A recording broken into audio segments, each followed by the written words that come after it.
উমার হলেন আল ফারুক। হজরত উমার রাদিয়াল্লাহু তাআলা আনহু ইসলাম গ্রহণ করেই জিজ্ঞেস করলেন, হে আল্লাহর রাসূল, বর্তমানে মুসলিমের সংখ্যা কত? মহানবী সাল্লাল্লাহু আলাইহি ওয়াসাল্লাম উত্তর দিলেন। তোমাকে নিয়ে 40 জন। উমার বললেন, এটাই যথেষ্ট। আজ থেকে আমরা এই 40 জনই কাবা গৃহে গিয়ে প্রকাশ্যে আল্লাহর ইবাদত করব। ভরসা আল্লাহর, অসত্যের ভয়ে আর সত্যকে চাপা পড়ে থাকতে দেব না।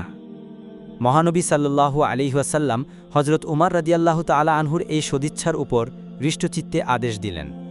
হজরত উমার রাদিয়াল্লাহু তাআলা আনহু সবাইকে নিয়ে উলঙ্গ তরবারি হাতে আল্লাহু আকবার ধ্বনি দিতে দিতে কাবা প্রাঙ্গণে গিয়ে উপস্থিত হলেন। মুসলিম দলের সাথে হজরত উমার রাদিয়াল্লাহু তাআলা আনহুকে এভাবে কাবা প্রাঙ্গণে দেখে উপস্থিত কুরাইশগণ যার পর নাই বিস্মিত ও মনক্ষুণ্ণ হয়ে পড়ল। তাদের মনোভাব দেখে হজরত উমার রাদিয়াল্লাহু তাআলা আনহু পৌরুষকণ্ঠে গর্জন করে বললেন, আমি তোমাদের সাবধান করে দিচ্ছি, কোনো মুসলিমের কেশাগ্র স্পর্শ করলে উমারের তরবারি আজ থেকে তোমাদের বিরুদ্ধে উত্তোলিত হবে। কাবায় উপস্থিত একজন কুরাইশ সাহস করে বলল, হে খাত্তা পুত্র উমার, তুমি কি সত্যি মুসলিম হয়ে গেলে? আরবরা তো কদাচ প্রতিজ্ঞাচ্যুত হয় না। জানতে পারি কি তুমি কি জিনিস পেয়ে এমনভাবে প্রতিজ্ঞাচ্যুত হলে?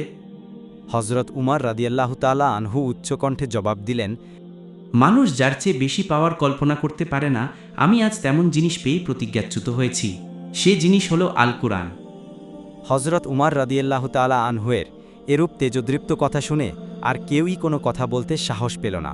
বিমর্ষ চিত্তে কুরাইশরা সবাই সেখান থেকে চলে গেল। অতঃপর মহানবী সাল্লাল্লাহু আলাইহি ওয়াসাল্লাম সবাইকে নিয়ে কাবা ঘরে নামাজ আদায় করলেন। সেখানে মুসলিমদের এটাই প্রথম নামাজ। এর আগে মুসলিমরা অতি গোপনে ধর্মকাজ করতেন, পোশাক পরিচ্ছদের পার্থক্য রক্ষা করতে পারতেন না। এজন্য কে মুসলিম কে পৌত্তলিক তা চিনবার উপায় ছিল না। এ ঘটনার পর মুসলিমরা পোশাক পরিচ্ছদ ও ধর্মে কর্মে পৃথক সম্প্রদায়রূপে পরিগণিত হলেন। এ ঐতিহাসিক পরিবর্তন উপলক্ষে মহানবী সাল্লাল্লাহু আলাইহি ওয়াসাল্লাম হজরত উমার রাদিয়াল্লাহু তাআলা আনহুকে আল ফারুক উপাধিতে ভূষিত করলেন।